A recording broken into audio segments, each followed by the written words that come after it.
आद्य प्रातः क्लास है 27/11/1967 सोमवार को रिकॉर्ड चला है। दूर देश का रहने वाला आया देश पर आए।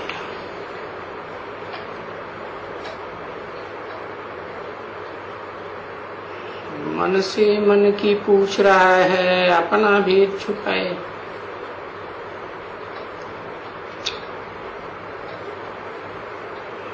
कौन से दूर देश का रहने वाला?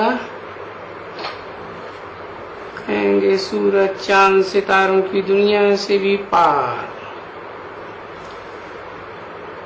जहाँ इस दुनिया के भौतिक मनुष्यों की, भौतिक वस्तुओं की, यंत्रों की कोई पहुंच नहीं हो सकती सिवाय आत्माओं के। तो है आत्माओं का लोक। वहां का रहने वाला पराये देश में आया। पराया देश माने पहले भी आया था तो पराये देश में आया था। पराया माने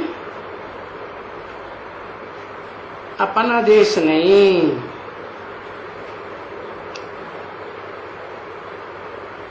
अपना देश किसे कहेंगे? आत्माओं का देश।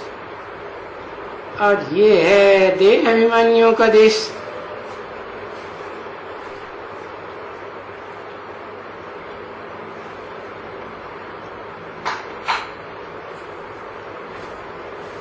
अपना भेद छुपा के मन से मन की पूछ रहा है।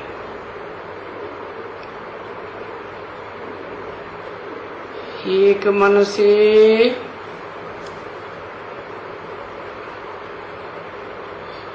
उसके दिल की बात पूछ रहा है।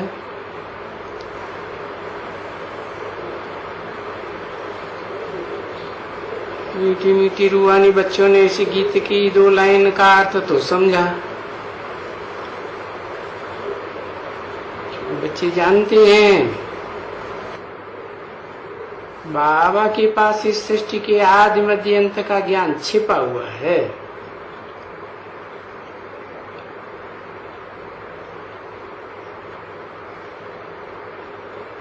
छिपा हुआ है, बताया नहीं क्या?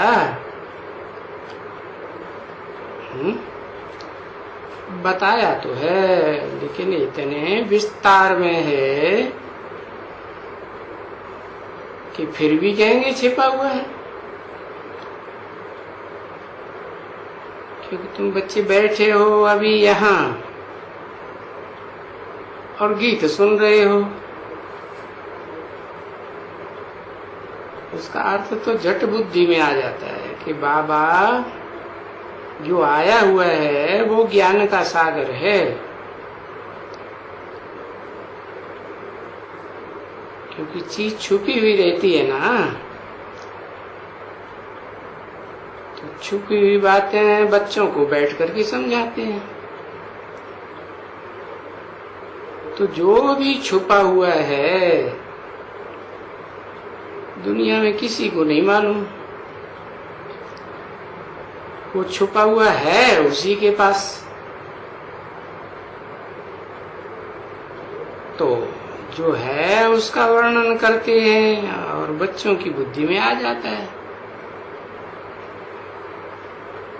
कि बाबा परम धाम का रहने वाला है।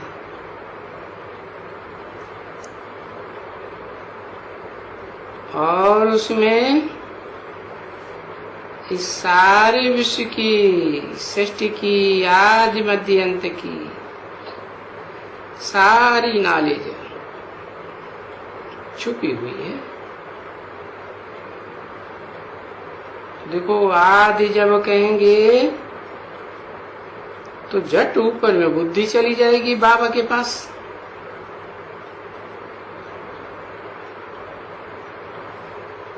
क्योंकि जब इस सृष्टि पर आए थे पार्ट बजाने के लिए, तो जहाँ बाबा रहता है, जहाँ से आया है दूर देश से, तो हमारी बुद्धि भी चली जाती है वहीं कि बाबा के पास जो भी ज्ञान छुपा हुआ है वो अभी तुम्हारी आत्मा है, उसको सुनाते हैं। उनकी आत्मा में भी छुपा हुआ है और है तुम्हारी आत्मा में भी, क्योंकि तुम्हारी आत्मा भी तो एक रिकॉर्डर है, उसमें सारा ज्ञान छुपा हुआ। अब क्योंकि तुम बैठे हो और ये वर्णन तुम्हारी बुद्धि में आता है आत्माओं का कि बरोबर हम जैसे बाबा आदि मध्य अंत को जानते हैं, कैसे अभी हम भी जान चुके हैं, थोड़ा बहुत तो जान चुके। बाबा के पास जो ज्ञान छुपा हुआ था दुनिया में किसी को नहीं मालूम था। सो दूर देश से आए करके पराए देश में हमको सारा ज्ञान दिया हुआ है, तो वो ज्ञान हमारे पास भी छुपा हुआ है, दुनिया नहीं जानती। और हम फिर उसको बताए देते हैं, सारे छुपे हुए ज्ञान को सबको देते रहते हैं ना, क्योंकि ये ज्ञान जैसे बाप में है ही है, ऐसे तुम बच्चों की बुद्धि में ज्ञान हुआ ही पड़ा है। कौन सा ज्ञान? एक तो बाबा का फरमान कि मुझे याद करो,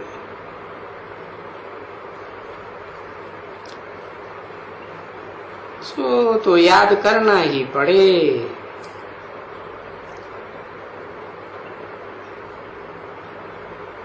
किस में ये ज्ञान है? कौन हमको योग सिखलाते हैं? वो तुम्हारी बुद्धि में जैसे कि है ही है, जैसे बाप की बुद्धि में है, वो है ही है। सारा बुद्धिमानों की बुद्धि बाप के पास। तुम यहाँ जो भी सुनते हो, बाहर जाते हो, घूमने जाते हो, फिरते हो, खाते हो, तो भी तुम्हारे पास भले बाबा तो अभोक्ता भी है, परंतु फिर भी जो उनमें है तो सही ना ज्ञान। ऐसे हर एक तुम बच्चों में ये ज्ञान जरूर होना चाहिए, जो बाप ने तुम बच्चों को समझाया, और जो समझाया है वो है तो मोस्ट इजी, और है भी 1 सेकंड का ज्ञान। बैठे बैठे स्मृति में रहेंगे तो तीनों कालों के आदि मध्य अंत का, 84 जन्मों का, उनको सारे ही कहेंगे। आदि मध्य अंत का है ज्ञान, तुम्हारी बुद्धि में भी है। समझेंगे कि बाबा आए हुए हैं, जिसने हमारी बुद्धि में ये ज्ञान अच्छी तरह से समझाया,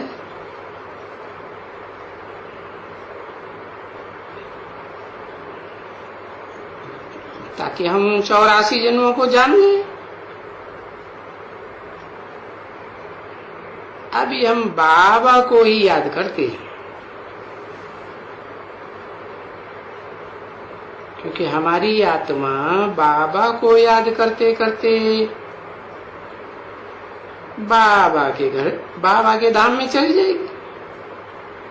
है तो हमारा भी धाम, परंतु हम भूले हुए हैं। वो गाया जाता है ना बच्चे, अंतमते सुगते। तो बाबा को याद करते करते हमारी जो आत्मा है वो प्योर होती जाएगी। बाबा इसका नाम ही रख दिया, याद की यात्रा।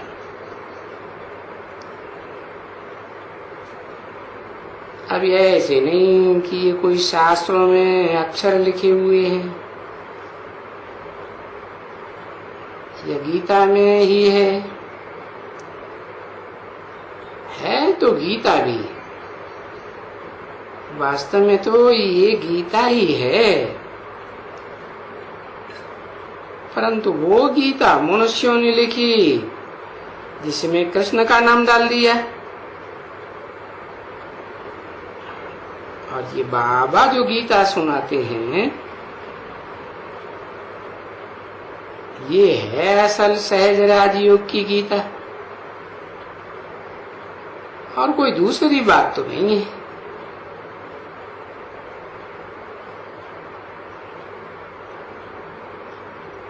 दूर तो है भक्ति मार्ग का जो तुम पढ़ते आए हो।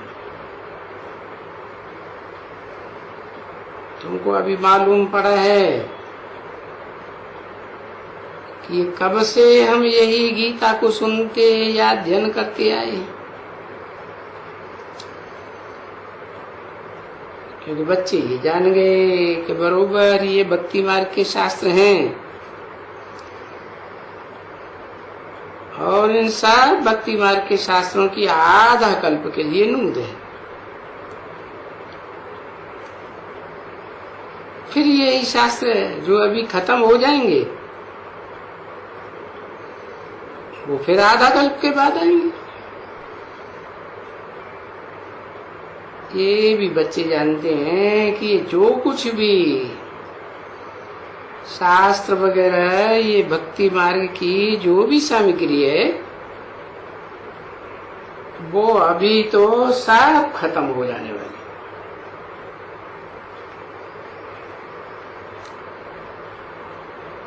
तो भक्ति मार्ग वाले भक्ति मार्ग की सामग्री, जैसे तुम भी बच्चे सब भक्ति मार्ग की सामग्री थे ना, अभी तुम ज्ञान मार्ग की सामग्री हो। भक्ति मार्ग की सारी सामग्री खलास होने वाली है, और ज्ञान मार्ग तो 2500 साल पक्का चलेगा। तो देखो भक्ति अलग हो गई क्योंकि खत्म होने वाली है, और अभी तुम हो ज्ञान की सामग्री।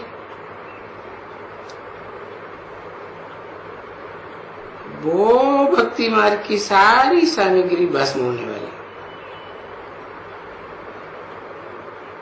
अभी तुम ब्राह्मण हो, सच्चे सच्चे पुरुषोत्तम संगम युगी, तो ये हुई ज्ञान की सामग्री, न कि भक्ति की सामग्री कहेंगे। नहीं, वो न की कहेंगे भक्ति की सामग्री, क्योंकि वहां ब्राह्मण तो उस दुनिया में कोई है नहीं सच्चा है, ब्रह्मा ही नहीं है तो ब्राह्मण कहां से होंगे। तो अभी तुम तो जानते हो कि हम ब्राह्मण हैं, ब्रह्मा की संतान हैं, मुखवंशावली है, तो जरूर भक्ति तुम्हारे से छूटती जाएगी। और जितनी जितनी भक्ति छूटती जाएगी, क्योंकि ज्ञान मिलता जाएगा ना, तो भक्ति छूटती जाएगी। तो भक्ति की जगह ज्ञान रिप्लेस होता जाएगा। फिर तुम भक्ति मार्ग के सारे टंट घंट छोड़ते जाओगे, ज्ञान मार्ग की बातें पकड़ते जाओगे। भक्ति खत्म होती जाएगी, ज्ञान मार्ग प्रत्यक्ष होता जाएगा। तो ये ज्ञान मार्ग भी रिप्लेस होता है ना बच्ची। कब है? 2500 वर्ष के बाद। हमारी बुद्धि में है ज्ञान मार्ग के बाद भक्ति मार्ग, भक्ति मार्ग के बाद फिर ज्ञान मार्ग। भक्ति के बाद ज्ञान तुम्हारी बुद्धि में है, रिप्लेस होता जाता है। उसको कहा जाता है रिप्लेस। क्यों कहा जाता है? अरे ये तो अलग अलग अभी अभी बाबा हमको देकर गया था।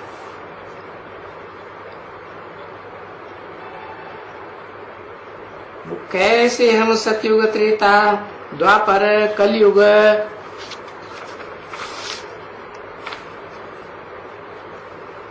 वो 4 युगों में कैसे हम गिरते गिरते भक्ति मार्ग में आकर के पीछे गिरते आए, गिरते गए। अब ये सारा ज्ञान तुम्हारी बुद्धि में नुदा हुआ है। 27/11/1967 की प्रातः क्लास का दूसरा पेपर, दूसरी लाइन। कितने जा आकर के हाँ ले रहे हैं, और किसने आकर के दिया है? भाई दूर देश के रहने वाले ने आकर दिया।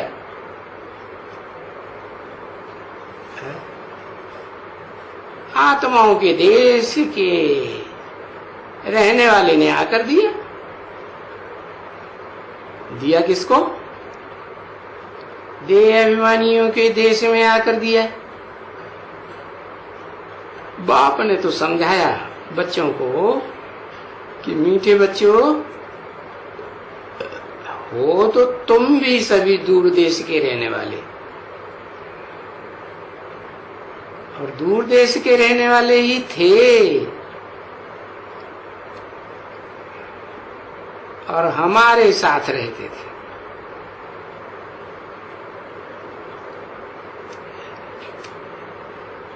वहां तो वाणी से परे थे। वाणी वहां होती नहीं। नाम ही है निर्वाण धाम।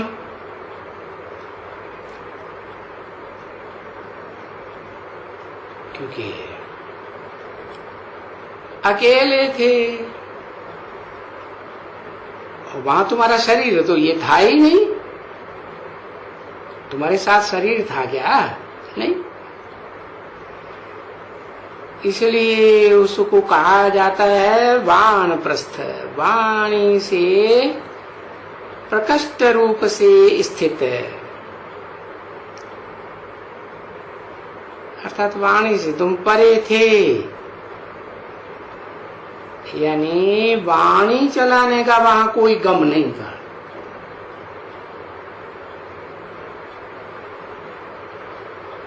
क्या? हाँ, वहां तो एकदम साइलेंस। तो उसको कहा भी जाता है कौन सा धाम? साइलेंस का धाम, शांति का धाम। देखो,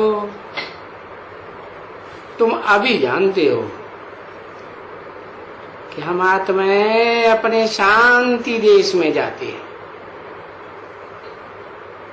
पहले तो नहीं जानते थे, हैं? पहले समझते थे अपन को देह समझते थे। अभी तो बुद्धि में बैठा है ना, हम आत्मा हैं, हमारा धाम आत्माओं का लोक है, और यहाँ ये शरीर है, इसलिए हमको ये पार्ट बजाना होता है शरीर के द्वारा। और फिर अभी हमको वापस अपने घर जाना है। तो शांति के देश में जाना है, तो वैसे भी तुमको बहुत खुशी होती है, क्योंकि तुम तो जान गए हो ना कि हम घर जा रहे हैं। इस अशांति की दुनिया को छोड़ करके शांति की दुनिया में। और ऐसे दुनिया में तो अभी कोई ऐसा मनुष्य नहीं है जो ऐसे कह सके कि वो अपने घर में वापस जाते हैं जहां शांति ही शांति होगी। और साथ साथ ये भी ज्ञान तुम बच्चों को बुद्धि में है कि वहां जा करके हम वापस आए करके फिर नंबरवार वापस आवेंगे ना, एक साथ तो नहीं आवेंगे, नंबरवार आवेंगे। क्योंकि सारी माला सूक्ष्म वतन मूल वतन की, ये जो भी रुद्रमाला ये तुम्हारी बुद्धि में है। क्योंकि बड़े में बड़ी माला तो बुद्धि में है ना, 500-700 करोड़ की, 750 करोड़ की। सब आत्माओं को दाना है आत्मलोक में, शांति धाम। क्योंकि ये बेहद की माला है। और छोटा से जरा जो तुम देखे हो, वो क्या कहते हैं सजरे को अंग्रेजी में? है कहते हैं जिनलॉजिकल ट्री। ऐसे है ना बच्चे? हाँ, तो जिनों के घर में ये कोई ने नहीं देखा होगा कि मनुष्य बहुत बड़ी बड़ी बिरादरी वाले रखते हैं, अपनी अपनी बिरादरी का। भाई जैसे कोई है कृपलानी बिरादरी या फलाना, तो पूछेंगे भाई किसकी बिरादरी हो? तो कहेंगे कृपाल दास की। अच्छा, वो कृपाल दास का जो बच्चा है वो कौन?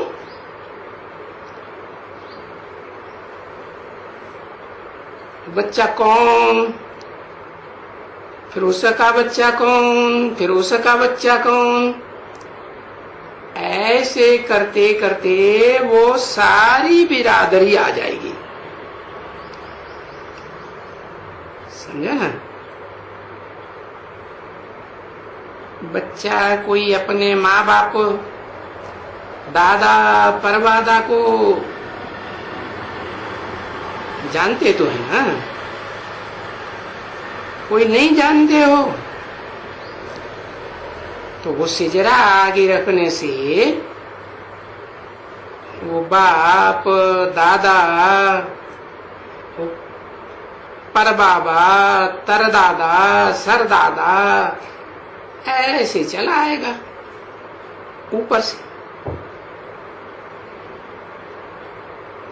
तुम बच्चों को अभी ज्ञान मिला हुआ है कि वो तो बाबा है ऊंचे से ऊंचा, तो बाबा यहाँ कब आते हैं?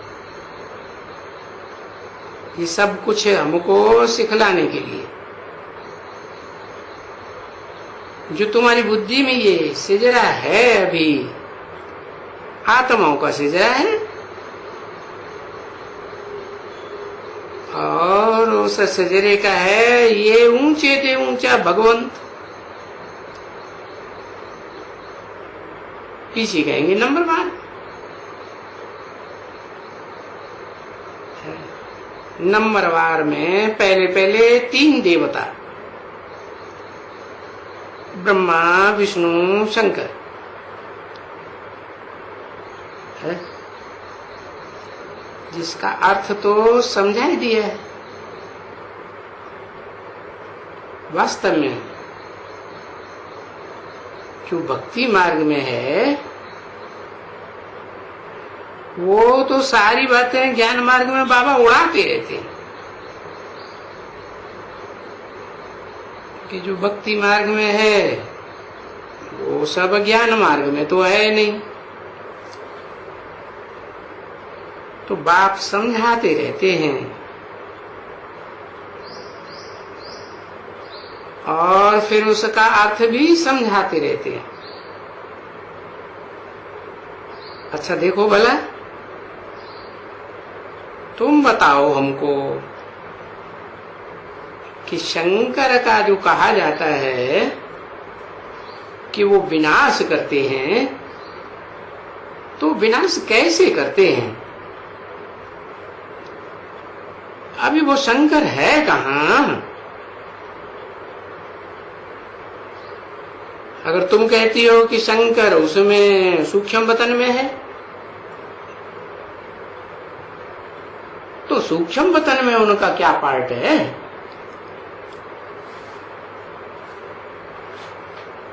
उनका सूक्ष्म वतन में पार्ट है क्या?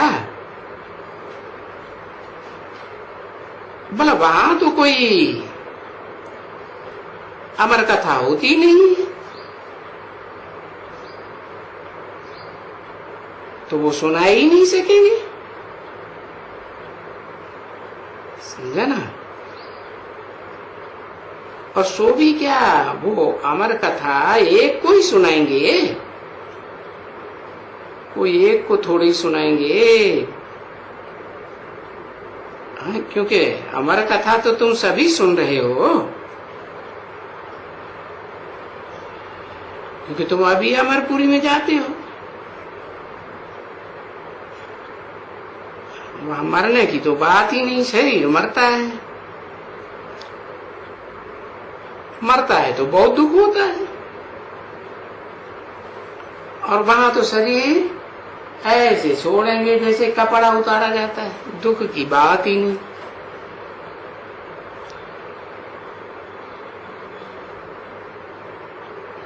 अभी वो भला शंकर को नंगा क्यों दिखाई दिया है? और फिर उनके गले में नाग लगाई दिया है।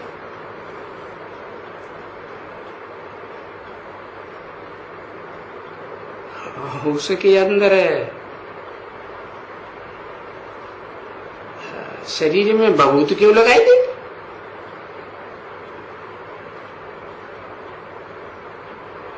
ऐसे क्यों कहते हैं कि वो भांग पिलाते रहते हैं?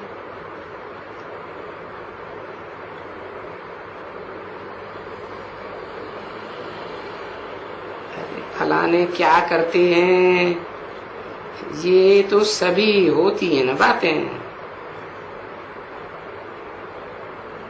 बोलते हैं नहीं, ये सब बातें हैं ही नहीं। ये सब जो इन्होंने चित्र निकाले हैं ना, जैसे और ढेर सारे बहुत चित्र बनाए हुए हैं, ढेर चित्र बनाए हैं ना, जैसे शंकर का बनाया हुआ है, हनुमान का भी बनाया हुआ है, गणेश का भी तो बनाया हुआ है ना। तो ऐसे ये शंकर का भी। तो इसको फिर कहेंगे कि ये भक्ति मार्ग में ऐसे नहीं कहेंगे कि अनादि हैं।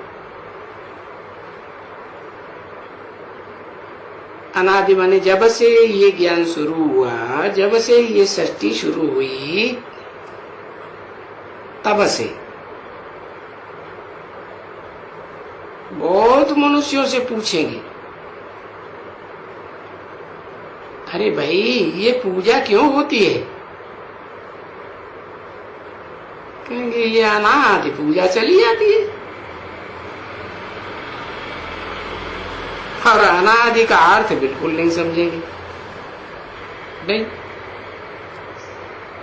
अनादि कहते हैं सृष्टि के आदि से लेकर के अनादि। अभी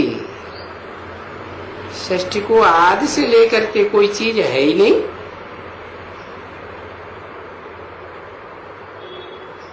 सतयुग और त्रेता,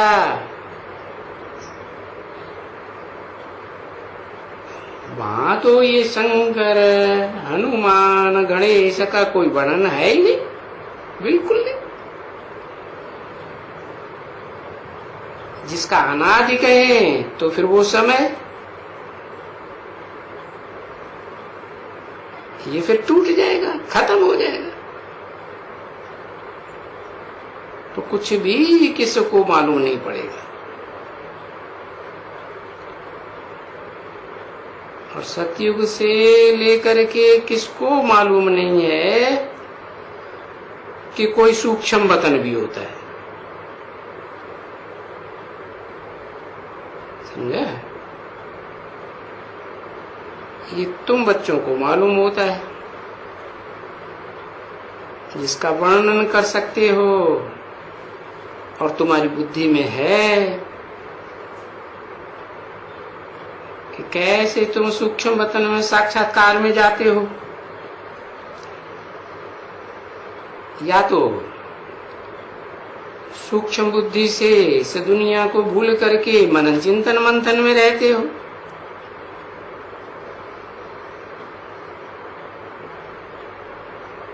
परंतु सतयुग में तो ये सारी बातें बुद्धि में होंगी ही नहीं, क्योंकि देवताओं में तो ये ज्ञान होता ही नहीं ना स्वर्ग में।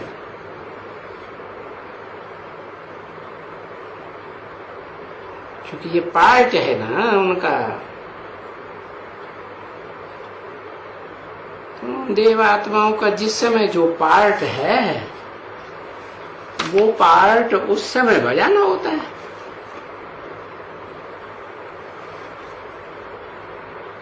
उस समय में वो पार्ट का ज्ञान बुद्धि में बैठ जाता है और बजाते हैं।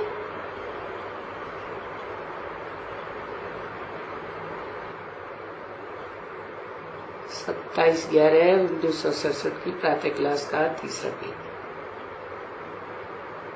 और फिर सतयुग से लेकर के ये पार्ट ही नहीं है।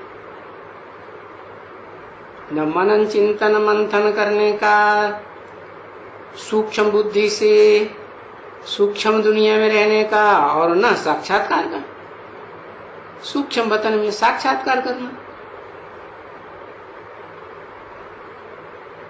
अरे वहां बाबा ही नहीं है सतयुग में, तो तुमको वहां सुनावेगा कौन? और इस समय में तो बाप समझाते हैं कि पहले पहले तो सूक्ष्म सृष्टि चाहिए। क्या दुनिया में जो भी चीज होती है वो पहले सूक्ष्म, फिर स्थूल रूप धारण करती है। बच्चा पैदा होता है, हाँ, तो पहले माँ के पेट में बहुत सूक्ष्म, फिर भ्रूण बनता है, फिर हाथ पांव वाला बनता है, फिर आत्मा प्रवेश करती है, तो बड़े बच्चे के रूप में संसार में देखने में आता है। तो पहले सूक्ष्म चाहिए, फिर स्थूल। जैसे मकान भी बनाते हैं ना, तो पहले बुद्धि में इंजीनियर के आएगा क्या नक्शा, बाद में उसका कागज पे नक्शा बनाएगा है, और गत्ते का छोटा मॉडल बनाएगा, फिर बाद में स्थूल बनाया जाएगा, बड़ा रूप। तो पहले जरूर तुमको साक्षात्कार सूक्ष्म सृष्टि का करना पड़े, शुरू से लेकर देखना पड़े। तो देखो, ये सूक्ष्म सृष्टि का तुमको साक्षात्कार कराते हैं है?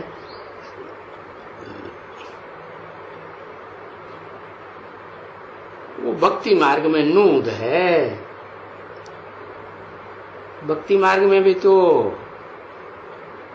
बड़े बड़े भगत हुए ना, रैदास, तुलसीदास, सूरदास, इनको साक्षात्कार हुए ना।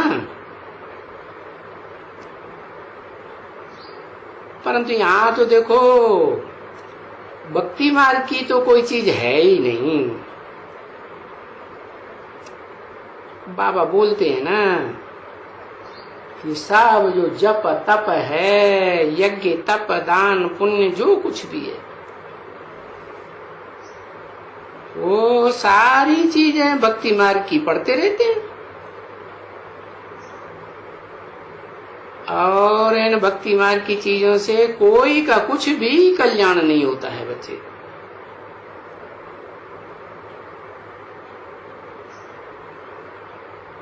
ये तो ज्ञान मार्ग से ही कल्याण होता है,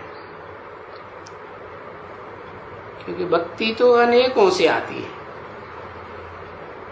और ज्ञान ऊंचे से ऊंचे एक बाप से आता है।